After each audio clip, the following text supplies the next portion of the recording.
The Karnataka government plans to develop AI data center clusters across the state, including in the coastal district of Dakshina Kannada, to boost the ESDM sector. Minister for Large and Medium Industries M.B. Patil said that data centers of varying capacities will come up at multiple locations. A meeting with the ministers for energy and IT will be held soon to take the proposal forward. The minister said the government will create an ecosystem to attract hyperscale data centers with capacities above 500 megawatt. Data centers ranging from 20 megawatt to 200 megawatt are proposed in Tier 2 and Tier 3 cities.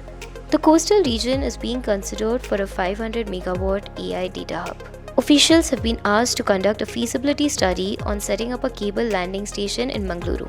Patil chaired meetings of the ESDM and core manufacturing vision groups at Khanija Bhavan. He said several global companies have shown interest in investing between 25,000 crore rupees and 30,000 crore rupees in the sector over the coming years. The state aims to secure a significant share of this investment. Infrastructure for component assembly, testing, packaging, and specialized warehousing will also be developed. Citing global models, Patil said students in the US state of Arizona receive industry-oriented training at an early stage. Industrialists have suggested setting up similar training centers in Tier 3 and Tier 4 cities in Karnataka. The government is also exploring the possibility of inviting leading global universities to set up campuses in semiconductor-focused cities in the state.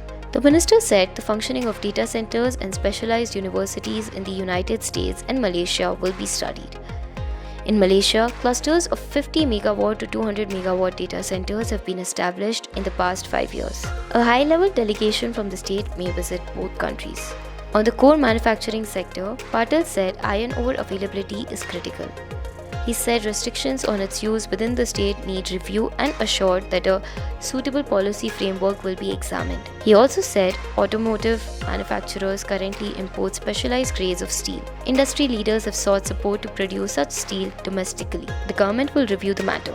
Industry representatives from companies such as Infineon, Hitachi Energy, Tata Semiconductors, Jindal Steel and Power, and Kalyani Steels attended the meetings along with senior government officials.